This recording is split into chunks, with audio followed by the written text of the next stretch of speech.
Carbon dioxide is made as a waste product by cells, and blood helps to transport that carbon dioxide from the tissues to the lungs, where we can breathe it out. Now, to facilitate this, blood has three important mechanisms to move carbon dioxide around. First, a small amount of carbon dioxide is dissolved in the plasma, which is the liquid portion of blood. Now, to calculate the concentration of dissolved carbon dioxide, you can multiply the partial pressure of carbon dioxide, measured in millimeters of mercury, with the solubility of carbon dioxide.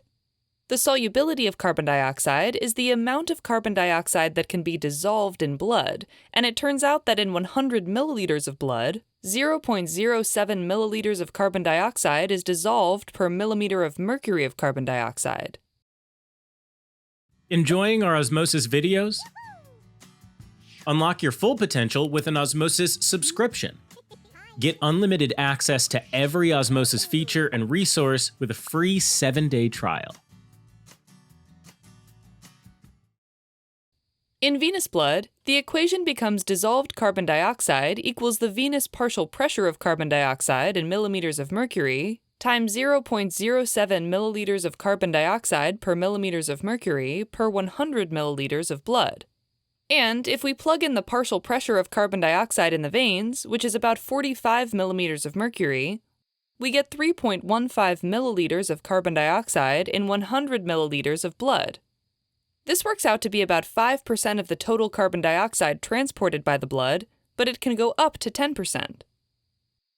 Now, another 10 to 20% is transported a second way. Carbon dioxide binds directly to the terminal amino acids of each of the 4 globin chains in a hemoglobin protein. Hemoglobin is the most abundant protein in the red blood cells, and each hemoglobin can hold on to 4 molecules of carbon dioxide. When hemoglobin is bound to carbon dioxide, it's called carbaminohemoglobin. Now, carbaminohemoglobin alters the shape of the hemoglobin molecule slightly, and it decreases hemoglobin's affinity for oxygen, and this is called the Bohr effect. It leads to slightly more oxygen becoming unbound and getting dropped off in tissues full of carbon dioxide. This causes a shift to the right in the oxygen-hemoglobin dissociation curve. But the majority of carbon dioxide, about 70 to 80%, is transported a third way, which involves turning carbon dioxide into a bicarbonate ion. To get there, carbon dioxide first undergoes a chemical reaction with water to form carbonic acid. As a weak acid, carbonic acid easily dissociates into hydrogen ions and bicarbonate ions. And these reactions are reversible, and can happen in the opposite direction as well. And while this reaction can also happen in the plasma, it is sped up in the red blood cell by the enzyme carbonic anhydrase to produce a large amount of bicarbonate ions and hydrogen ions. As bicarbonate ion levels build up in the red blood cell, the bicarbonate ions begin moving down their concentration gradient and flowing into the plasma. The shift in charge this creates is balanced by facilitated diffusion, an ionic exchange between bicarbonate and chloride called the chloride shift. So chloride comes into the red blood cell as bicarbonate goes into the plasma. And here, bicarbonate plays an important role in maintaining physiologic hydrogen ion levels in the blood, which ultimately affect pH levels. It does this through Le Chatelier's principle. In other words, when the hydrogen ion concentration gets low, the equation moves to the right, producing more bicarbonate and hydrogen ions. Conversely, when there are lots of hydrogen ions around, the bicarbonate will bind to a hydrogen ion and form carbonic acid, which then splits into water and carbon dioxide.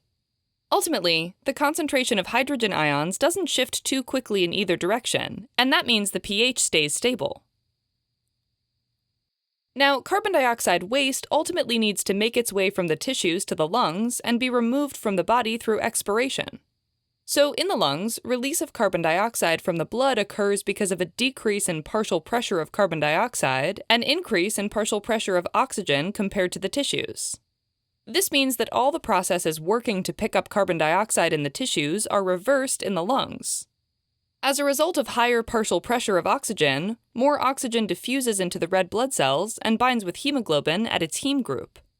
Now, even though oxygen doesn't compete with carbon dioxide and hydrogen for binding sites, it does alter hemoglobin's shape slightly, and this reduces hemoglobin's binding affinity for carbon dioxide and hydrogen. This is called the Haldane effect, and it means that as more oxygen binds to hemoglobin, more carbon dioxide and hydrogen becomes unbound. Now, when there's a rise in hydrogen, more bicarbonate is needed to bind with it, and so bicarbonate re-enters the red blood cell from the plasma, once again by flowing down its concentration gradient, except this time going into the red blood cell. With all this extra carbon dioxide building up, partial pressure of carbon dioxide increases and drives carbon dioxide diffusion down its partial pressure gradient from the red blood cell into the plasma. And from there it goes into the alveoli, where partial pressure of carbon dioxide is 40 millimeters of mercury. Partial pressure of carbon dioxide in the alveoli and blood equilibrate about 20 times faster than oxygen. This is largely because carbon dioxide is about 23 times more soluble than oxygen. This is important because even when there is a buildup of fluid in the lungs, like in pulmonary edema, and it's difficult for oxygen to diffuse into the blood, carbon dioxide can still easily diffuse out of the blood. Alright, as a quick recap, there are 3 ways for carbon dioxide to move around in the blood: dissolved directly into the blood plasma, bound to hemoglobin as carbaminohemoglobin, and chemically modified and dissolved in the plasma as bicarbonate ions. The processes of carbon dioxide pickup in the tissues are reversible in the lungs. This leads to carbon dioxide expiration.